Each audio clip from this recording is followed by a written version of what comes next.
Guys, welcome to my channel. आज के ये जो क्वेश्चंस हैं ये किसी क्लास के क्वेश्चंस नहीं है कि भाई 8, 9, 10, 11 के क्वेश्चंस हैं। ये बेसिकली मुझसे किसी ने फेसबुक पे पूछा है और ये किसी कॉम्पिटिटिव एग्जाम्स के क्वेश्चन है। ये जो प्रैक्टिस टेस्ट होते हैं ये वो है।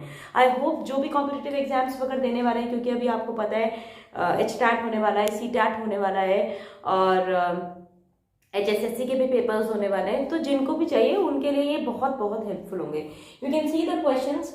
अब मैं इनके सॉल्यूशंस एक एक करके आपको बताती हूँ। सबसे पहला वाला जो क्वेश्चन है कि भाई 3 एम्प्लॉइज थे, उनकी सैलरी इतनी इतनी इतनी थी, तो भाई इसकी पहले टोटल सैलरी निकाल लो। मैंने एक्चुअली इनका सोल्यूशन दिया था, पर देन जिनके ये क्वेश्चन है उन्हें एक्सप्लेनेशन नहीं समझ में आया। एंड आप भी अगर कोई चाहे तो अपने कॉम्पिटिटिव एग्जाम्स के क्वेश्चन मुझसे कभी भी पूछ सकते हैं। मैंने बहुत कॉम्पिटिटिव एग्जाम्स दिए और देती भी रहती हूँ, तो they will always be helpful for you. Fine, तो टोटल सैलरी हो गई मेरे पास 20400। फाइन, अब हमसे पूछा हाईएस्ट पेड एम्प्लॉय। आपको दिख रहा है ये 11628 हाईएस्ट पेड एम्प्लॉय है, तो उसको कितनी मिलेगी?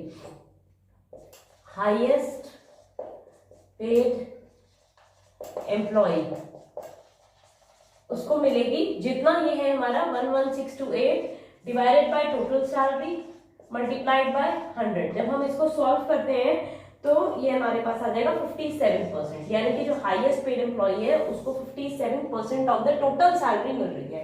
यही हमसे पूछा गया था कि हाईएस्ट पेड एम्प्लॉय को कितनी टोटल सैलरी का परसेंटेज मिल रहा है।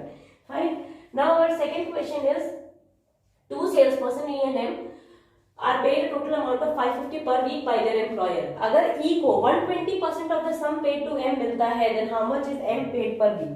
भाई देख लेते हैं हम। Let E be paid rupees X, ठीक है, हम मान लेते हैं कि उसको X रुपए मिलता है। तो जो M है उसको कितना मिलेगा? 550 माइनस X, क्योंकि टोटल मिला के दोनों को हमको उतना मिलता है, मतलब 550 रुपीज मिल रहा है, तो M को कितना मिलेगा? 550 माइनस X मिलेगा। अब इन्होंने कहा E को 120% ऑफ M की सैलरी मिल रही है।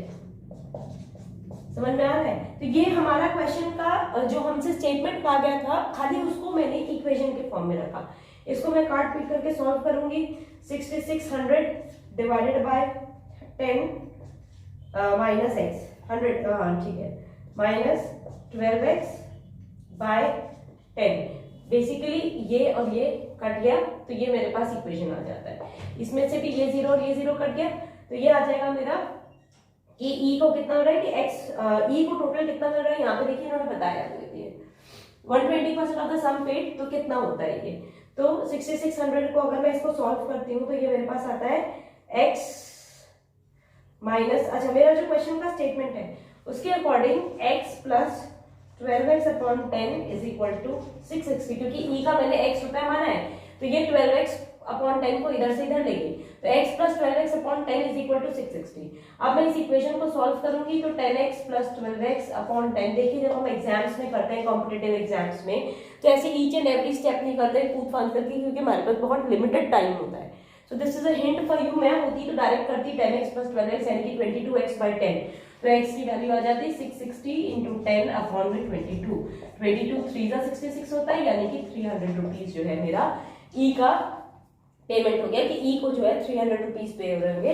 तो M को कितने होंगे? 550 माइनस 300, यानी कि 250 रुपीज जो है वो M को पे होंगे। फाइन, हम जब एग्जाम्स में करते हैं तो हम ऐसे ईच एंड एवरी स्टेप नहीं करते हैं। अभी भी मैं आपको बता रही हूँ क्योंकि हमको स्टेप्स नहीं होते हैं, हमको तो सिर्फ MCQ टिक करने हैं, तो हमें हमारे कैलकुलेशंस बहुत फास्ट और बहुत स्ट्रांग होनी चाहिए। तो it's a hint for you कि आप थोड़ा सा स्पीड में इसको करना, इतना स्लो मत करना। ये तो मैंने आपको एक्सप्लेन करना था, इसलिए मैंने आपको एक एक स्टेप करके बताया कि ये कैसे हुआ। फाइन, हमारा थर्ड क्वेश्चन हमारा कह रहा है कि जो मिस्टर एम है वो बेकरी पे गए, उन्होंने ईटेबल्स खरीदे 25 के, जिसमें से 30 सेंट्स जो थे वो उनके सेल्स टैक्स में गए। देखिए इसका मतलब कि, और सेल्स टैक्स कितना है इन्होंने ये भी बताया कि 6% है। मान लो टोटल x रुपए वो पे करता है, x का 6% जो है वो 30 सेंट्स होता है। 30 सेंट्स मतलब $0.30। फाइन, तो x कितना होगा? 0.30 मल्टीप्लाइड बाय 100 डिवाइडेड बाय 6, ये 100 होके कट गया, ये 100 से 100, 6 5 30, यानी कि $5 जो है ये हमारा आ जाता है। तो नॉन टैक्स परचेजेस कितनी होंगी? टोटल परचेजेस में से ये टैक्स वाली हटा दो। टोटल परचेजेस उसने कितने की हैं? इसने हमें बताया है कि ईटेबल्स उसने $25 से खरीदे, तो 25 - 5 यानी कि $20 से उसके नॉन टैक्स परचेजेस थे। फाइन। देन हमारा जो नेक्स्ट क्वेश्चन है, फोर्थ वाला, कि कॉस्ट, देखिए यहाँ पे कहा Y buys a jeans for ₹6650। W ने ये 6650 की जीन्स खरीदी और उसमें उसको 6% का रिबेट भी मिला है। ठीक है, तो कॉस्ट कितना है? 6650। ठीक, रिबेट है कितना? 6% है, 6% ऑफ 6650, यानी कि रिबेट हो गया मेरा ₹399 का। ठीक है, तो हमारा टैक्स के, सेल्स टैक्स के साथ में अगर हम देखते हैं तो 6650 minus 399 which is equal to 6251। Fine. तो सेल्स टैक्स कितना है? यहाँ देखिए, if the rate of tax is 6%, ये ना, sorry, if the after getting the rebate he pays sales tax at the rate of 10%, तो 6251 का 10% कितना हो जाएगा? ये 625.1, इतना उसमें सेल्स टैक्स दिया। मतलब कि ये जितना रुपया मेरा आता है इसके ऊपर मैंने ये सेल्स टैक्स लगाया, क्योंकि क्वेश्चन की डिमांड थी ये। फाइन। तो कितना अमाउंट ये पे करेगा? 6251 इसको पे करना था, प्लस सेल्स टैक्स का 625.1, यानी कि ये टोटल पे करेगा 6876.1। इतना रुपया इसको पे करना पड़ेगा। 1 मतलब कि 10 पैसा ऑब्वियसली, तो आप 10 कर सकते हो, या क्वेश्चन में जो है उसको खाली आपको टिक करना है। एक जो आपने मुझसे क्वेश्चन क्वेरी ली थी कि आपने ये डिवाइडेड बाय 10 ये वाले 5th क्वेश्चन में क्यों किया? क्वेश्चन देखिए आप, please grow in a forest, जो कि इंक्रीज कर रहा है 17500 से 262,500 तक।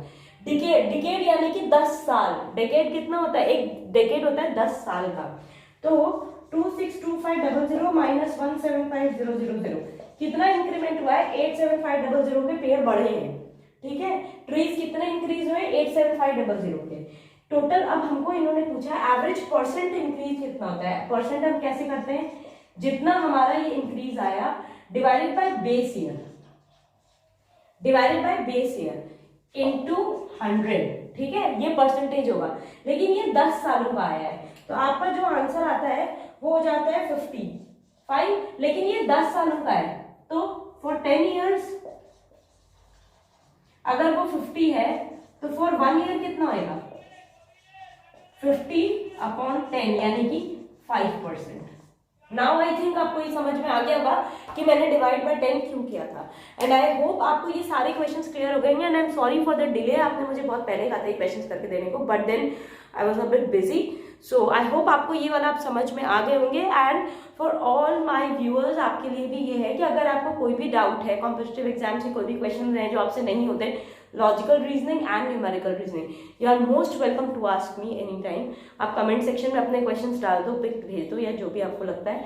एंड इन केस अगर नहीं सेंड हो रहे हैं तो you can ask me, my email ID मैं आपको दे दूंगी, आप उस पर भी भेज सकते हो। Okay then, goodbye for today.